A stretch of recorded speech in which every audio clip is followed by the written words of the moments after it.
Good evening. Welcome to the Brennan Center for Justice program. My name is Adrienne Yee, and I work on the events team at the Brennan Center.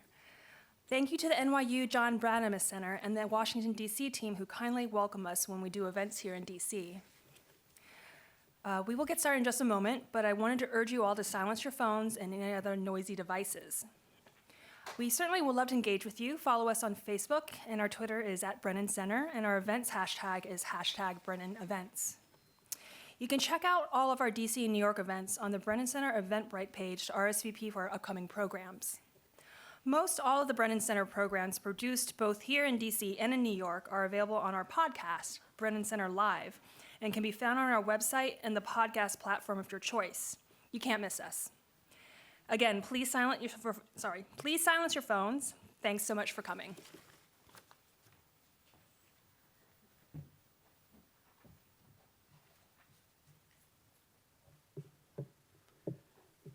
Good evening.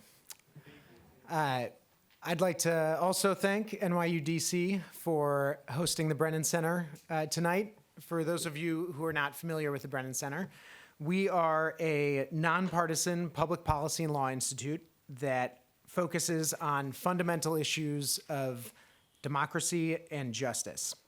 Our programs work on critical issues ranging from voting rights to campaign finance reform, to racial justice and criminal law, to constitutional protection in the fight against terrorism. My name is Rudy MayerBonnie. I'm a senior counsel and Spitzer Fellow at the Brennan Center, and I head up our work on a nonpartisan initiative called the National Task Force on Rule of Law and Democracy. We have brought together members from varied political backgrounds to work on developing solutions to shore up the guardrails of our democracy, the basic norms and ground rules that prevent abuse in our democracy. And we will be having a new report that is coming out next month, so you can learn more about it and the other important work that we do at the Brennan Center at brennancenter.org, and of course on social media. So without further ado, I want to get to tonight's program, which includes one of my esteemed colleagues who I've had the pleasure of working with over the last couple of years, Mike German. And I'm very excited to hear more about his new book. And we are thrilled to have all of you here as well to hear it. So without further ado, please welcome Kimberly Atkins and Mike German.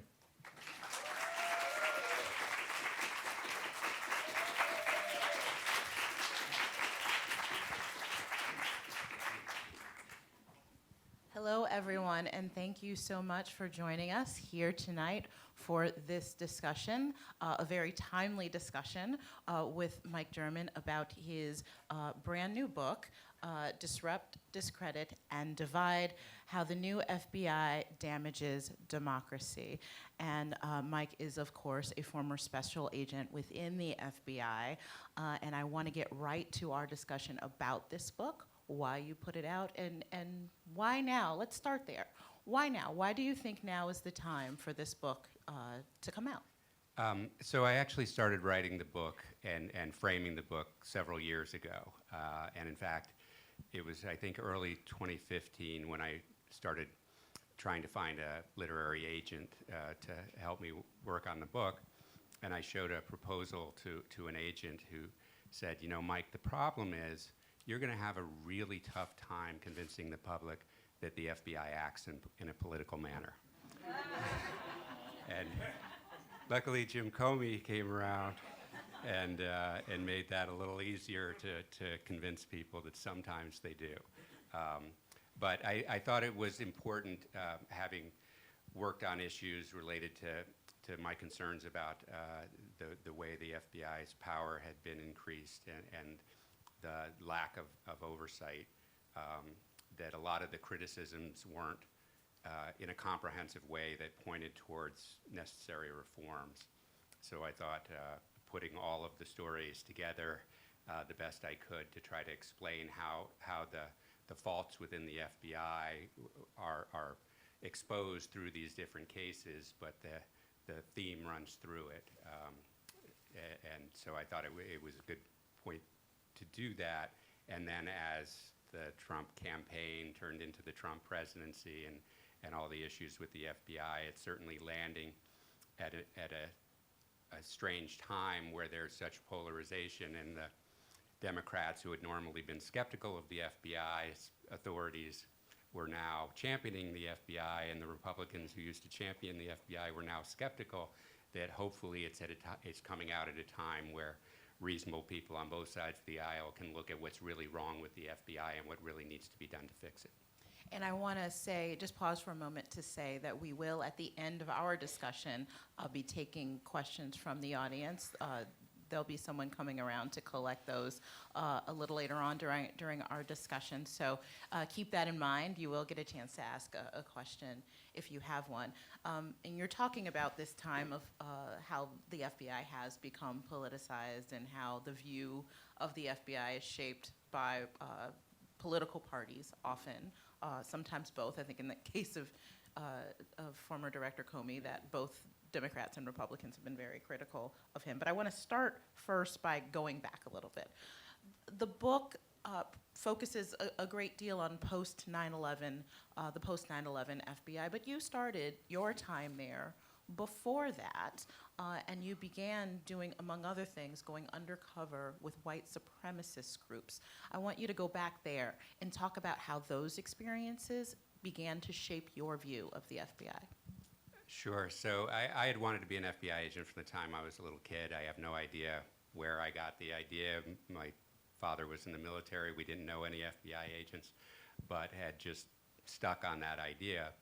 And so I read everything there was to read about the FBI as I was going through school and getting ready and through law school, and felt like I was really lucky that I was joining the FBI post-Hoover, post-COINTELPRO, after the Church Committee report, when those lessons had been learned, and the FBI could focus on its primary law enforcement mission. And I joined during the savings and loan crisis. There was a big hiring phase going on, so I got lucky that I snuck in, and doing that kind of work was holding the powerful responsible for their crimes. So it seemed that it was meeting my expectations, and then as would normally happen, they go to the white collar squad and said, "Hey, who wants to be an undercover Nazi?" And I raised my hand and said, "Why not? We'll try that." And why did you raise your hand? Why did you volunteer to do Well, that? part of it was that I worked on the Lincoln Savings and Loan case, one case for 4 years with 12 other agents, and there was a tremendous learning experience and got to do great things in that case, but was looking for something very different. And so this was about as different as I could do and still have the same job. So I jumped at the opportunity, and it was a critical time, too. It was right after Rodney King. Right, exactly. The riots in Los Angeles and all the horrible divisions in society. So it was an opportunity to see that sort of political turmoil going on at the same time as these neo-Nazi groups were interpreting these events, and also as the FBI is interpreting these events, and as just somebody living in the area, I could see it from a bunch of different angles. But most importantly, I saw how the Church Committee rules, the reforms, were actually working very well, because I had to go into this group of neo-Nazis who, all of them seemed very dangerous to me. They're all saying things that were very troubling to me, but I had to go through the discipline of documenting the evidence to suggest I had a reasonable suspicion that they were actually committing a crime. And that was individual. For every individual that I was going to investigate, I had to document the evidence that suggested they were going to commit a crime. And what I found through that experience was that that was effective not just in making sure I was leaving the people who were venting their spleen alone, but that I was actually focused on my job of uncovering crime. And it really was helpful, not just as a tool to protect the innocent, but as a tool to help me focus the resources on the right people. And after 9/11, when those rules were being watered down, I knew that was going to be dangerous and lead to the same kind of abuses that, unfortunately, I'd have documented in the book. And throughout the book, you talk a lot about how the FBI uses race, religion, and national origin as a guide as to what is dangerous. And that's one of the overarching themes, regardless of whether it is counterterrorism, whether it is looking into domestic groups such as that. Talk a little bit more. How did you hone in on those three criteria as you saw them? And feel free to give anecdotes or other things that explain what you mean by that. Well, the most obviously, right after 9/11, it was suspicion of Muslim Americans, that there was some kind of dual loyalty, and that this community was particularly vulnerable to becoming a terrorist, and especially having worked white terrorists for a long time, the discussion was very one-sided and seemed to be focused on ideology rather than on criminal behavior. And right away, there was a resurrection of these very troubling terms, where radicalization was now something that people were talking about. And I, from my studying the Hoover era, knew that he created the Radicals Division in the early 1900s that collected the information that was used to round up innocent immigrants during the Palmer raids. And that same radical concept was used to justify spying on civil rights activists in the civil rights era and anti-war activists during the Vietnam War. So I knew that language was problematic, and particularly when they resurrected this concept of a disruption strategy. The idea that, well, if we suspect this person, but we don't have the evidence to prove they're doing something wrong, we shouldn't leave them alone. We should find some other means to disrupt their activities. And that, of course, comes, and the title of the book alludes to documents that came out of COINTELPRO, where the mission was to disrupt, discredit, and neutralize civil rights organizations. And so hearing that language come back was quite troubling to me, and seeing how the expansion, the reduction of the criminal predicates, the no longer needing reasonable indications of criminality, along with the broadening of surveillance through the Patriot Act and other laws, created this influx of data that's impossible to manage. And to the extent that the FBI was calling these leads from the Patriot Act programs Pizza Hut leads, because it was all associational and always led back to a Pizza Hut.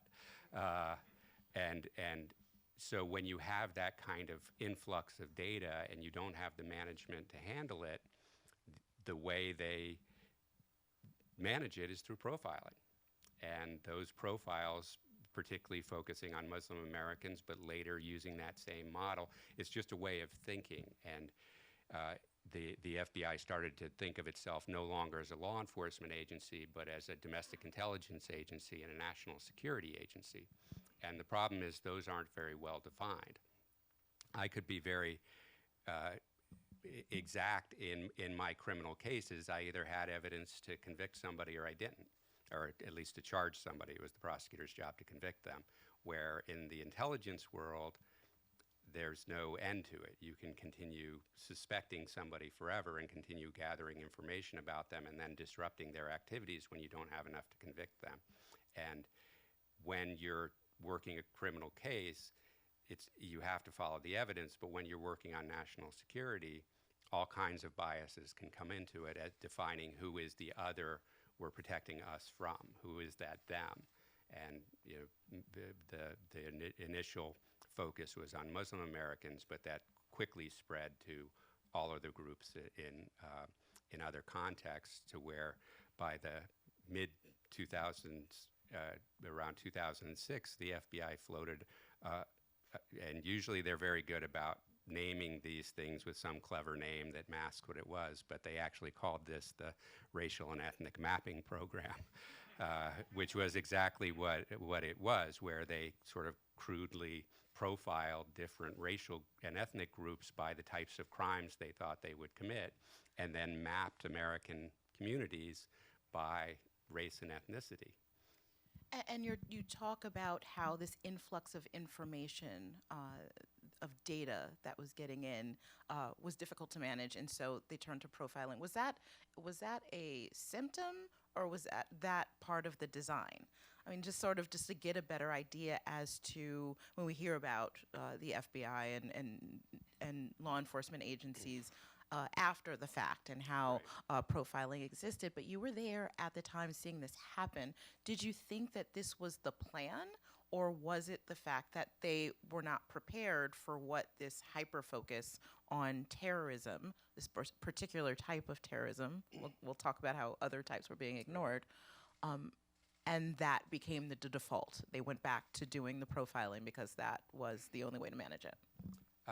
So it's hard to say whether there's a plan. I mean, obviously, you see the results, and it's easy to imagine somebody thought of this.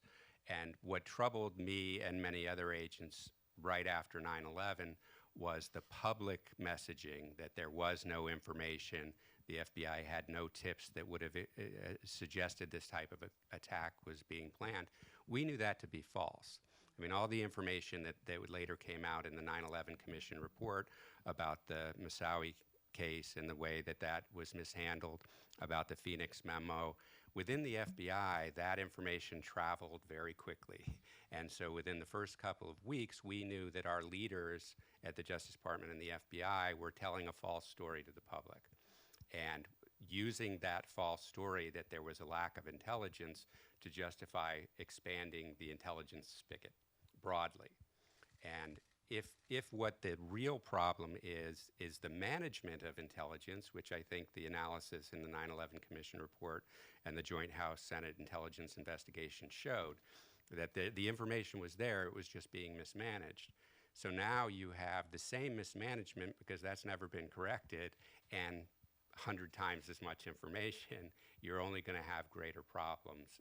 And so that's where I knew that there had to be some other change, and started raising questions about other counterterrorism cases.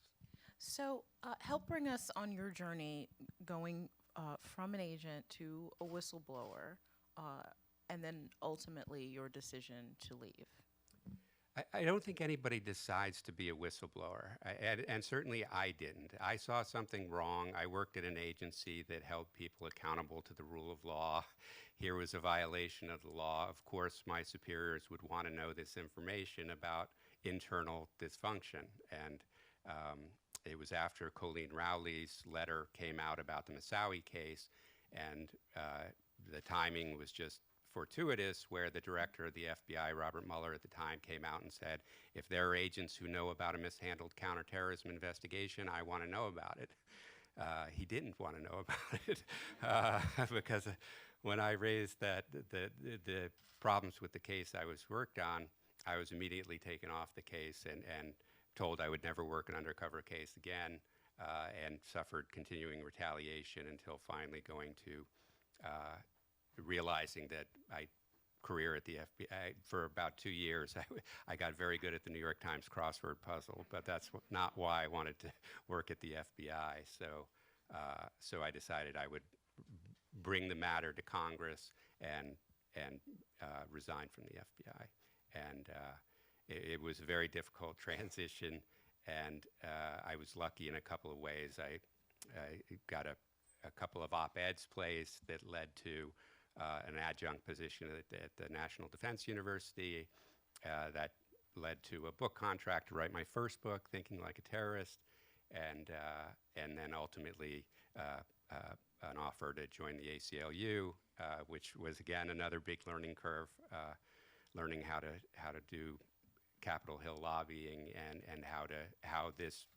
I mean, it's fascinating because these two institutions grew up together. The ACLU and the FBI literally started at the same time, and learning that history and, from my perspective, knowing the FBI side of the story, having to catch up to what the other side of the story was in many of these things, and, working with Congress, and luckily there were a lot of great people at Congress who were doing great oversight work.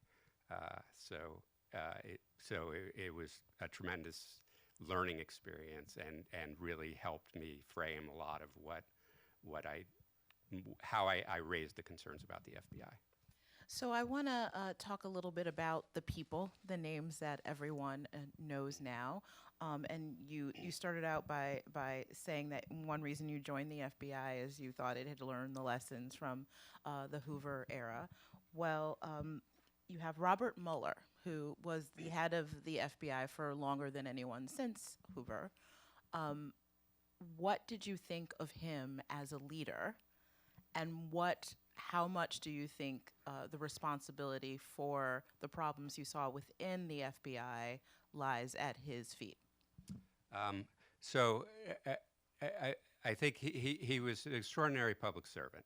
I think there's a tendency today that somebody is either a saint or the devil, and that it takes so much of what our human experience is. There are people who can be great 90% of the time and sometimes do really bad things, and there are people who aren't so great but can do good things. So, certainly he's an extraordinary public servant, and when he was nominated, my concern was, and this is a problem that the FBI has with directors, is they'll take somebody who was a judge or somebody where maybe they've managed 50 people.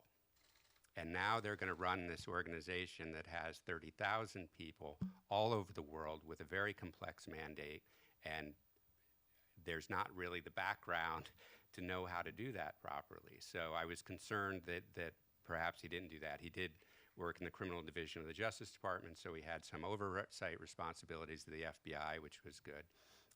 But there was also a history when he was working there that somehow didn't get explored in his nomination hearings, and people don't remember this, but the Wall Street Journal came out against his nomination, against his confirmation, because of his handling of the Bank of Credit and Commerce International case when he was head of the criminal division. So there were some reasons to question whether this was really the best person to do the job, but unfortunately, that examination wasn't really done. And looking back when I was researching the book at his nomination hearing, he said a lot of the right things. He talked about that he was asked the direct question, how do you prevent the FBI from using its law enforcement tools to spy on political dissidents? And he said, that's why we have criminal predicates. And if we're not meeting these criminal predicates, we won't do the investigation. And 2 weeks later, after 9/11, one of the first things done is getting rid of the criminal predicates. So it reinforced to me that this was somebody who was going to go along with what the administration wanted to do, was going to expand the enterprise and not really interested in focusing on what's really wrong with the FBI, and put his own stamp on a very different agency than the one I joined. And then there is James Comey, who you talk about in the book. How did you see his leadership as different from Robert Mueller? And in the book, you described him, too, also as a complex leader. Right. Talk a little bit about him. So I think his behavior is somewhat inexplicable. And very different approach than Director Mueller. Absolutely. And in a way that I'm sure for many agents was quite shocking, that the way he would approach public situations, particularly political situations. For example, he got a lot of attention for a series of speeches on race and law enforcement. But if you look at those speeches, it was very problematic in that it reinforced this idea of a war on police in some ways, and in justifying police violence in Black and brown communities. And you're talking about these hard truths Right. speeches that he gave that got a lot of attention Right. at the time, because for some folks he was saying things that they believed needed to be said, that there were issues with things like race Right. in policing. And it was very important that he acknowledged that there was a problem, that had been something that wasn't really stepped up to as forthrightly as he had. So it was important for him to do it. But unfortunately, as you look at his speeches over time, they weren't actually developing. They were maintaining this same fiction that the police are there to do the right thing, and we have to give them the benefit of the doubt, rather than looking at the real situations where they're part of the FBI's role, and I think one of the more important parts of the FBI role is maintaining the rule of law by working political corruption cases and police abuse cases. And when the head of that law enforcement agency is saying give the police officer the benefit of the doubt, it raises concerns in victimized communities that this isn't a fair arbiter of these cases. And certainly if you look at the cases, there aren't many prosecutions that go forward.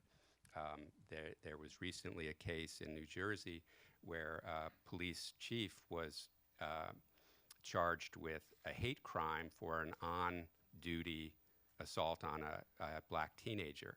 And that case was the first case brought that way in 10 years.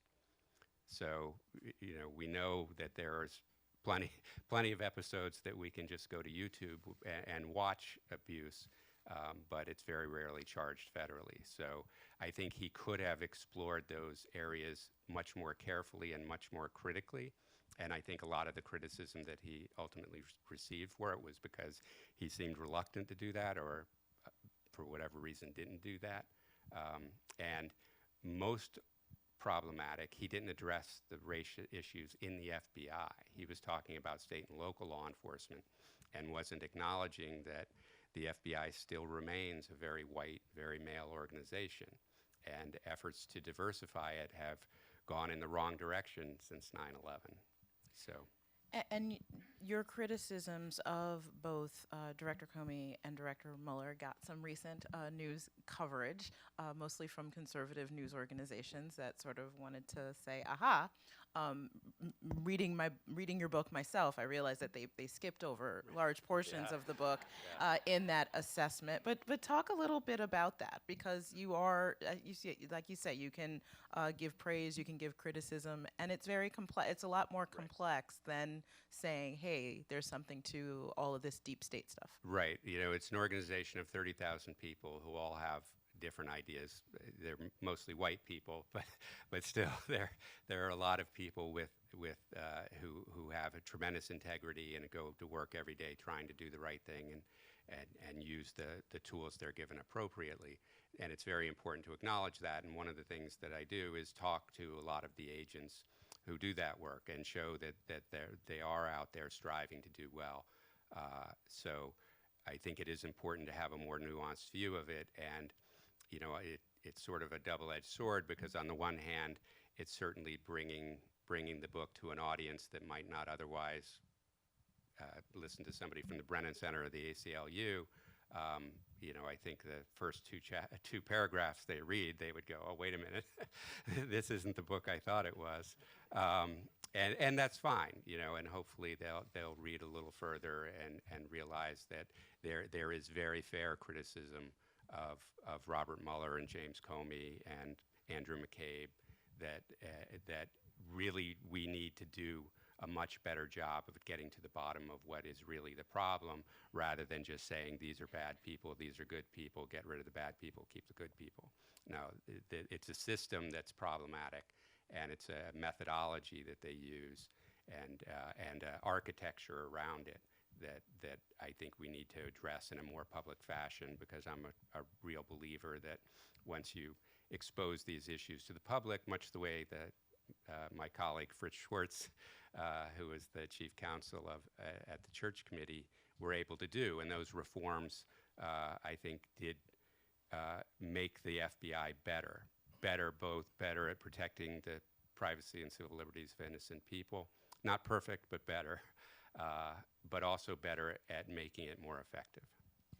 And you brought up Andrew McCabe. Of course, there is the news today that he could very likely, it's not certain, but he could very likely face an indictment for his role, his dealings with the press, and his allegations that he covered that up and he was not forthcoming about that.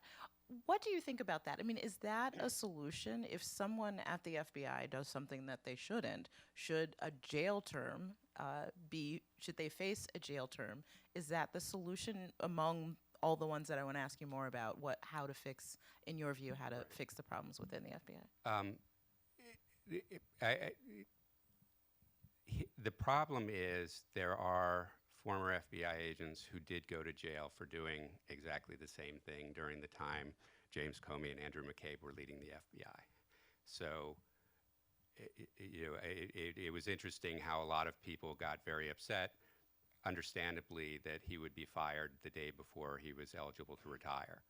Except that having worked there, I know that that's common. If the FBI during an investigation knows that there's some date that has meaning, they will go out of their way to do it right before you get that benefit. And again, he was a leader of this organization, so it's hard for me to shed tears for him that he's feeling what has been inflicted on other agents that worked below him. On the other hand, it is clearly politicized, and I think would be a very bad way for the Justice Department to proceed. So how can the FBI work to address these problems at a time where the politics are overwhelming? I mean, I think a lot of people, a lot of Americans, just from consuming the news, would see the FBI, would see James Comey through the lens of either or it's really a combination of two things with Director Comey, right? How he handled the investigation into Hillary Clinton versus how he handled the investigation into potential Russian meddling and the potential association with the Trump campaign. Two different things handled very different ways. You talked about how he spoke very publicly. He did that in one case and not the other. That shapes a lot of people's view. And then subsequently, talking about you're either a villain or a hero, Robert Mueller's reemergence as a special counsel has shaped people's view of him. If the politics get in the way of real solutions, first of all, what do you think about that, the view of these folks, and how do you get past the politics to get to the real solutions? I take a lot of have the ability to have the wisdom of Fritz Schwartz on my shoulder, as we've had conversations about this often, and I think it will take an effort like the Church Committee investigation that was a bipartisan investigation, but do it in a way that is getting to the nub of the issue, that is actually focused on what are the new authorities that they've been given, how are they being used, are they effective, and if they're not effective, get rid of them, right? I mean, we're having this debate right now to reauthorize Section 215 of the Patriot Act that the government itself has acknowledged has never been effective. This is something that collected information about all of us on a monthly basis for years, and yet has never been effective in its stated purpose. Why are we debating whether to keep it, right? That should be an easy question, get rid of it. And where there is some efficacy to a particular technique or authority, are there resulting abuses? And if there are, how do we address those abuses in a way to cabin them? And I think the easy solution is a solution that has worked twice before. After the Palmer raids, Harlan Fiske Stone, the Attorney General, came in and said, we are going to focus the FBI on its criminal justice mission. And that way, they'll be working on finding evidence of crimes, and again, after the Church Committee, they passed enacted the Attorney General guidelines that created a reasonable indication standard that made agents be diligent about documenting evidence of wrongdoing, not allowing their bias to justify investigations. And as you can see, folks have cards there. If anyone has a question, they can take a card, and then those will be collected a little later on. This is last call for your questions. So you're talking about policies and ways that these problems can be addressed in a way similar to it was done in the past. But how much is this, from your view, your experience, about rules and policies, and how much is it about worldview, right? I mean, in covering law enforcement, I have had lots of conversations with people about how to root out things like racial biases within. And you talk about policies, but policies won't work if there is a fundamental view built into the entire system. How do you get at that? Because we were chatting before that this isn't just about how the FBI carries out its duties. It's internally, it's the way it hires, it's from top to bottom. So it has to be something more than changing the rules. Right, and in the book I talk about a change in architecture and a change in attitude. And the architecture is the rules, the Attorney General guidelines, the rules around surveillance, rules around how they hire. One of the problems that, again, is one of these should be obvious issues. The FBI uses the polygraph for employee screening, even though we know the National Academies of Science has come out and says this is not an effective device for employee screening, for security screening. So it creates huge problems and gives unfettered authority to these examiners to let their bias determine who gets hired. And the FBI instituted a program called PARM that focuses on people who have some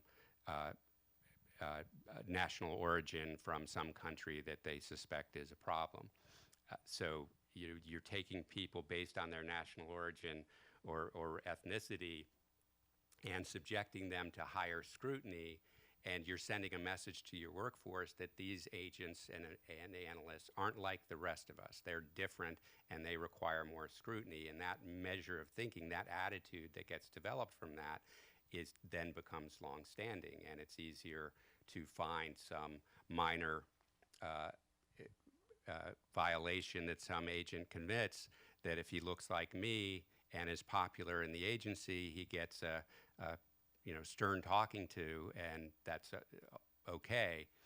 But the next guy who maybe doesn't look like me gets fired.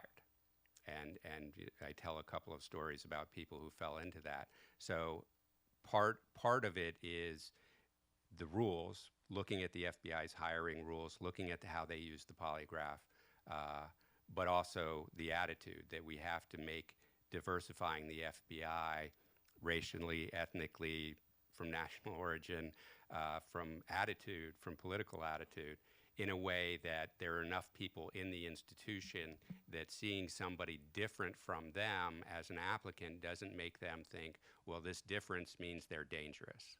And the way I've put it sometimes is, looking at an applicant like me who comes in and, maybe had a few light brushes with the law in my exuberant youth, people who grew up like me might say, I understand that kind of behavior. It's no big deal, no harm done, you can come in. But looking at somebody who grew up in different circumstances, who maybe had exactly the same brushes with the law, that looks very different to them because they don't know those and are unfamiliar with that attitude. So we, again, could diversify the FBI tomorrow. There are plenty of law enforcement agents throughout the federal government, throughout state and local law enforcement, who would make fabulous FBI agents tomorrow if they were given the opportunity. And that the FBI has approached it entirely from a recruiting standpoint without acknowledging that the screening system they have for getting them in often weeds out the people that they're recruiting. Talk a little bit, since you started or spent part of your career infiltrated with white nationalist groups. We are hearing a lot more about that now, based on, unfortunately, some recent events that are happening within our country. But the data shows that domestic terrorism, mostly right-wing white nationalist terrorism, has been on the rise for in excess of 20 years. But the focus, it seems, of the FBI was on foreign national terrorism in a way that sort of missed this. How, given that the data was supporting this, and that obviously the FBI is aware of the threat in that put Right. people on the case to look at this. How did we reach a level where we can have, white supremacist rallies in America in the 20-teens and not have that? I mean, I would suspect that if something was being planned for, say, a bunch of supporters of some sort of foreign terrorist group, that the FBI would have been aware of that, and that probably wouldn't have happened. How do you get to that place? What does that say to you? Is it about priorities? Is it about racism being built into the FBI? What's your plain assessment about how we got here, where the FBI seems to be playing catch up in dealing with this problem? I think it's all of the above, a little of each. I mean, again, because the FBI is overwhelmingly white, white people don't typically go to sleep worried that some white supremacist group is going to come into their neighborhood and hurt them or their family. So it's just a way of looking at it. And again, a lot of it's based on familiarity. Many white agents have uncle who shows up at Thanksgiving and says racist things and thinks they're funny, but they know that person's harmless. They're not joining a group, and they know there's a group down there at the Waffle House who on Sunday they call themselves the Ku Klux Klan, and they have a little rally, and they might cause a little consternation with the other people eating at the Waffle House, but two of them are on oxygen, and they're not really a serious threat. And then there are these others who commit serious crimes, and they can make those distinctions. But among groups that they're not familiar with, it's easy to not make those distinctions, to say no. Anybody who would associate with a group like this, or who would just have ideas similar to what a group has, and it goes back to the COINTELPRO era, right? I mean, that we're going to start off looking at communists, and then, well, sometimes some of the things socialists say kind of sound like communists, and look, the civil rights movement is using language that sometimes socialists and communists use, so it's all the same thing. And so part of it is just that natural tendency to do that. But it certainly has reached a problem, and part of the problem is that the federal government doesn't collect data. So we have private groups that go out and collect the data, and their numbers vary so wildly that it's hard to know what's reliable. And so the Justice Department can sort of play that off. There were a couple of reports that came out in 2017, one that showed this very low level of fatalities resulting from white supremacy. And for instance, this was a report that had in 2016, there was only one homicide related to white supremacy. And what I sent to everybody who's working on this on the Hill is one case that involved a white supremacist who killed 3 people, and it was an FBI case. So, how did you miss the FBI investigation where there were 3 homicides? It's really hard to explain, but part of it is just the system of doing this sort of analytical activity is so broken by this adoption of the radicalization theory that it focuses on ideology rather than focusing on the violence.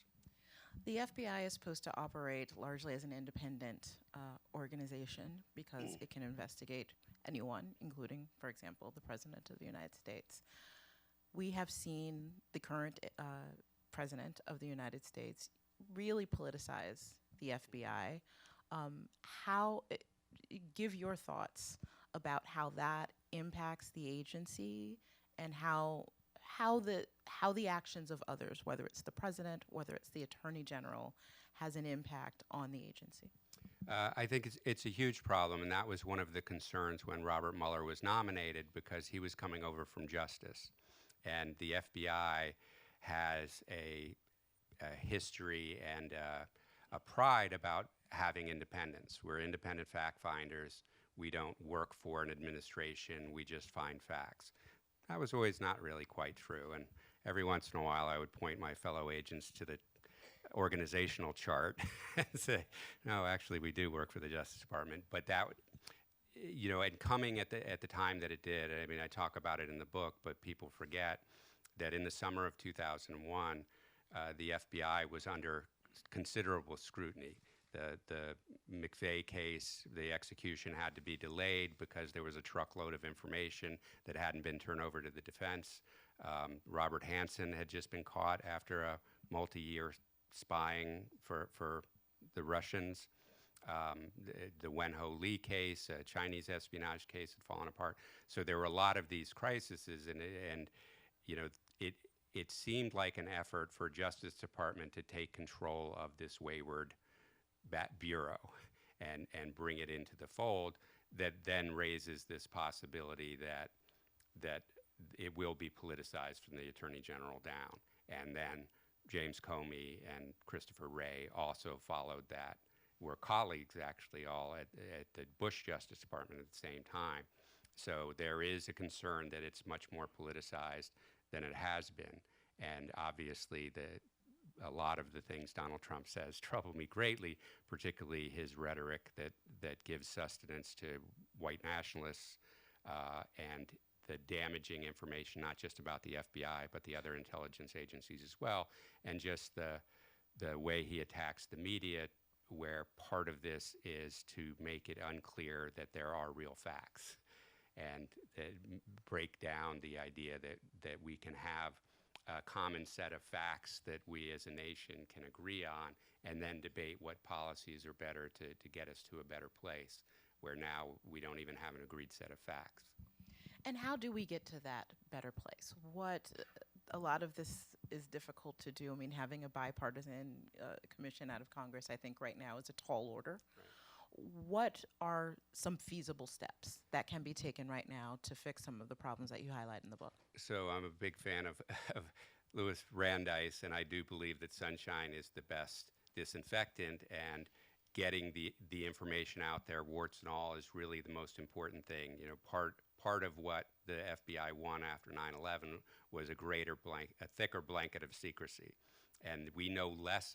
I have a friend in New York who told me couldn't understand why I was so concerned. You know, he lived in New York and was there when 9/11 happened, and he doesn't care what the FBI does as long as they stop that from happening. And I said, well, what did you know about how dysfunctional the FBI had become before 9/11? And he said, I didn't know any of that. And I said, okay, what do you know about the FBI today that would lead you to believe it's not just as dysfunctional? And he said, well, I don't. And it's like, that's the point. We have to have greater transparency, and that's throughout the intelligence community, and you know, that's up to Congress. And it's interesting, as citizens, it seems like it might be hard to address these national programs, but there are two things that I suggest in the book. One is when we see the FBI inappropriately targeting a particular group of our fellow citizens, that we all join together to make sure that we're protecting one another. And I have examples of people who are doing that. And the other is work that was started in Portland, but now has been picked up in San Francisco and Oakland, where local officials are challenging participation in the Joint Terrorism Task Forces. In Oregon, they have a state statute that requires reasonable suspicion of criminal activity before any intelligence collection is done, and they have state laws limiting law enforcement assistance to immigration enforcement. So those state laws conflict with what state agents are doing in the Joint Terrorism Task Forces. So there were a series of hearings, and Portland is now out of the Joint Terrorism Task Force. San Francisco is now out of the Joint Terrorism Task Force, and Oakland is taking steps to remove themselves from the Joint Terrorism Task Force. So if this could become a national thing, you know, one of the things about the FBI is it's an incredibly small agency. It's only got 12,000 agents to cover the entire nation and now spread across the globe. So the harm that they can do is not significant unless they can partner with state and local police to do a lot of that work for them. So the goal is that once we get a disruption to this system of the Joint Terrorism Task Forces, the FBI would have to raise their standards again to meet these state standards, and we can basically do the opposite of what happened during the Civil Rights era, where where the state and local governments were no longer protecting our constitutional rights, so the federal government stepped in to do it.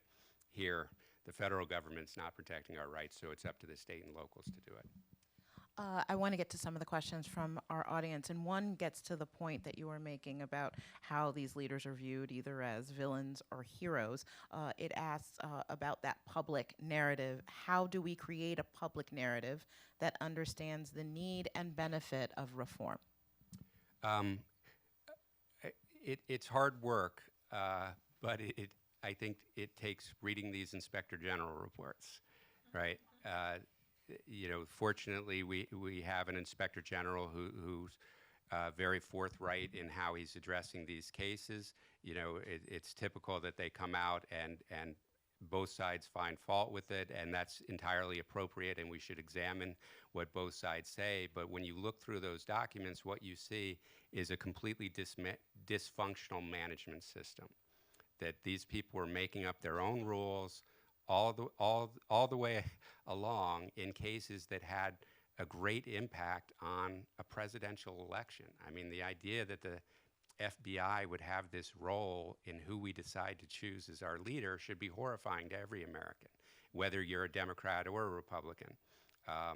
And that they have that kind of power, and it's generally unfettered, to make or break a political candidate is a terrifying place that we are as a country. So going through those reports, finding out what the real problems are, and making sure that we're actually addressing those real problems rather than just trying to score political points. I'm going to ask a follow-up to that because most people are not going to read the Inspector General reports. Talk about the media. Talk about us. What role do you think we play, and what kind of job do you think we do? I think you play a very big role. And, again, it seems that we don't have a common set of facts, that, there isn't an agreement on the facts. And a lot of it is this sort of king-making, that this person is the glorious leader. And that's part of what I lay at the FBI's feet, somewhat unfairly, but the function that I believe the FBI acting as it should in our society is to reaffirm the rule of law, that even the powerful can be held to the rule of law. And by creating a system where either the secrecy or the way that they approach who they look at as threatening and who isn't undermines that, it creates a system where we no longer trust the institutions to protect us. We no longer trust the rule of law to protect us. We have to instead entrust great people. And I'm going to put all my faith in this person, and they may say things that I don't like or things that I know are not true, but I know that they are a great person, so they will do great things. And a third of the country picked Donald Trump as that great person. A third of the country picked Robert Mueller and Jim Comey as that great person. And I don't think that's the way we need to approach it. We have to reestablish the institutions.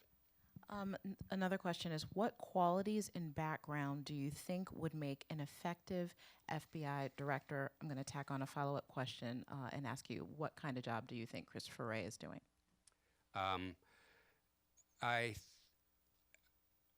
It would be nice to get an FBI director who had management experience in a very large and complex organization.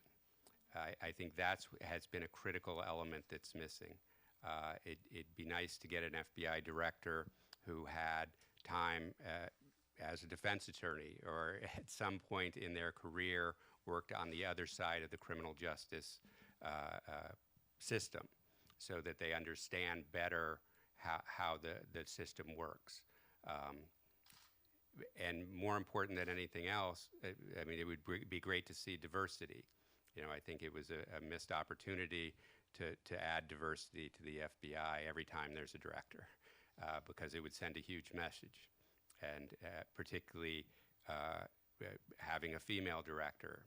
Law enforcement is a very macho culture, and having a female director would do wonders for changing that culture. And in fact, after the book was to print, a number of women FBI agents are now suing the FBI again. That happened when I was an agent many years ago, but this is another class action lawsuit challenging the way that they were assessed during training. So these are ongoing problems, and I think tackling that diversity is a really key element. And Christopher Wray? He's certainly quieter than Jim Comey. And a lot of that is I'm sure, very welcomed at the FBI. But I am concerned that the lack of transparency remains a problem. I'm concerned with the way he handled the Black Identity Extremism memo. And for those that don't know, there was a intelligence assessment that was leaked that manufactured this concept of Black identity extremism. There's no such group, really, as a terrorism threat. And the way it was described was that any Black activist who is challenging police abuse and racism is potentially a threat to become a terrorist. So when that was released, I mean, even if you were just an English major and knew nothing about it, you'd say this is a really bad report.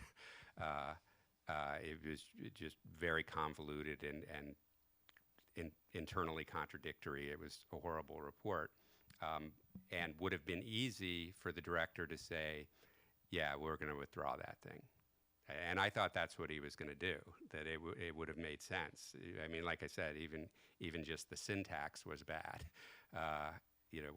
and instead they defended it and have since resisted giving information to Congress. Members of Congress, particularly the Congressional Black Caucus, have been trying to get information about how this label is being used, and they said publicly in hearings, we no longer use it. So put that issue behind us. But then more documents leaked out showing not only do they continue to use the term, but they had a nationwide investigation that they labeled Iron Fist.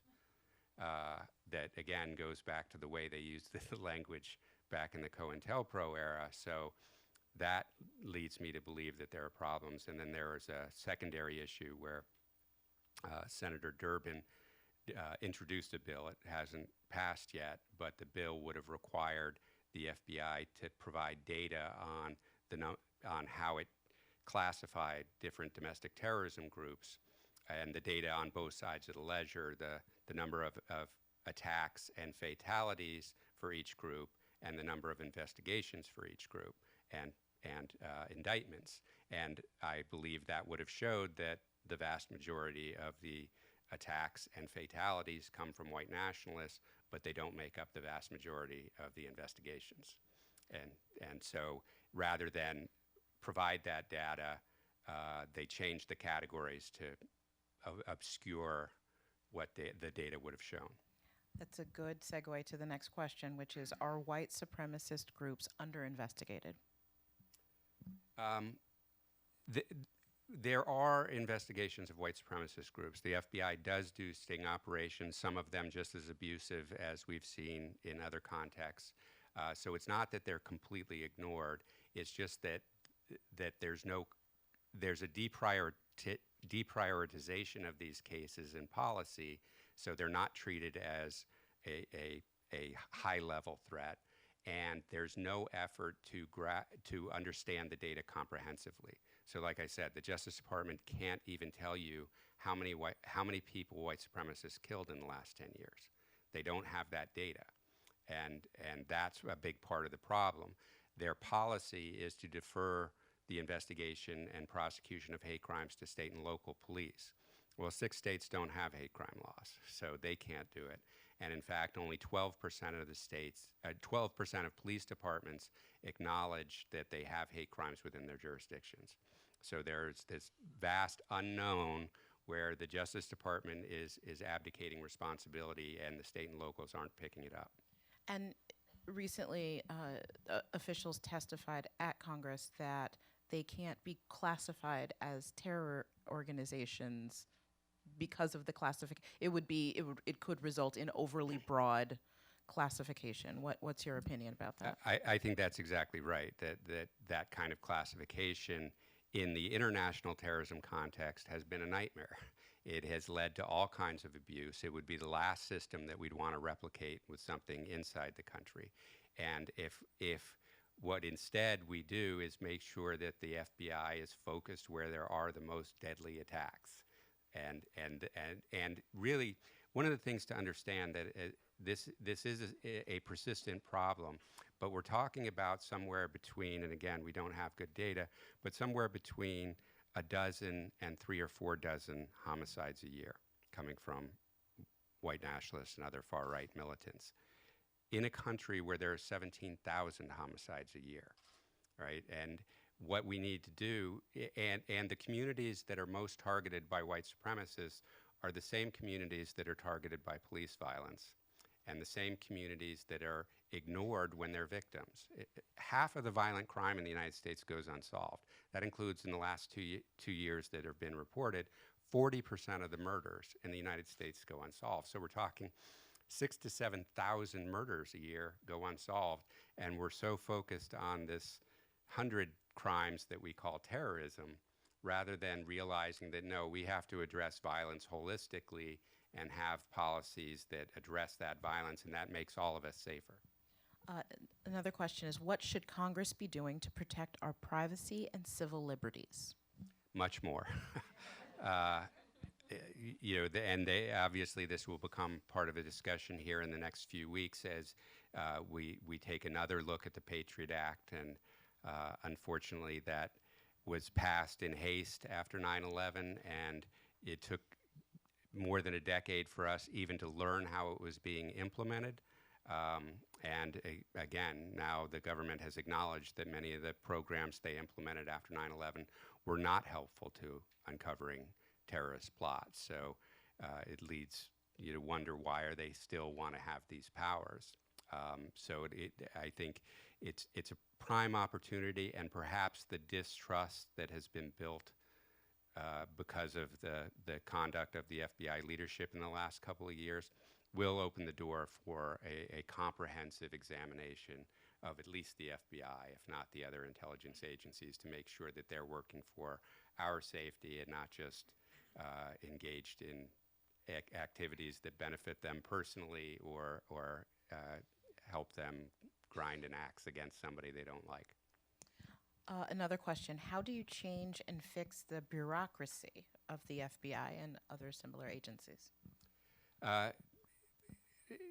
Again, I have a lot of faith in transparency, and I know a lot of people working here have to deal with that in every aspect of our lives, not just at the FBI, but the FBI has a particularly important mission that we want to make sure that those sort of bureaucratic problems don't exist. And a lot of it is holding people to account. So, seeing these Inspector General reports that are outlining the management abuses that were going on, it's important to get the bottom of. I mean, it's fascinating. The FBI has done, they hire outside companies to come in and do management studies of the FBI. And those studies, the ones I have seen parts of, are brutal. And they say these are the problems. And I think if you showed those reports to the average FBI agent, they would say exactly these are problems in how managers are hired, how they're promoted, all kinds of problems. And the FBI pays for this report, reads it, and puts it in the garbage. Because the people who would benefit from changing the system aren't the people who are the people who would be most hurt by changing the system are the people who are running the system now. So they don't want reform because they're bought into a system that works for them. It doesn't work for the FBI, it doesn't work for the public. So if I was Congress, I would start with getting those old reports. There was one in about 1994 and another one in 2000. And those reports would be a pretty good roadmap to start what is a new investigation. I want to ask a question. A lot of people, I hear about it a lot in my inbox and elsewhere. There are a lot of people in this country who really do believe that within the FBI there is a deep state operation. What would you say to those people? Anything that could more easily be explained by incompetence rather than conspiracy, I would tend to believe. I mean, obviously, you just have to follow what's happened with Jim Comey and Andrew McCabe to know that the FBI is not good at keeping a secret. and they leak like a sieve. So if there was some masterful conspiracy out there, I think we'd know about it. And my last question is, I like to end on a hopeful note for most of these talks. Is there some hope? Is there reason for Americans to, because Americans should have trust in their federal law enforcement agency. Is there reason for hope there? There's reason to take action. and there are avenues to take action, both with the federal representatives and also even at the state and local level, that good results can start to hold this agency to account. Right, Mike German, thank you so much for Thank this you so much. discussion. And you will be here to sign copies of upstairs, Yes, copies of the book upstairs. And thank you, Kim, so much for doing this, and to Michael Waldman and John Cowell and Faiza Patel and Liza Goitein, who gave me the time to write the book, and of course supported putting on this great event. And thanks to all of you for coming out. Thank you all for joining us tonight. We'll see you upstairs.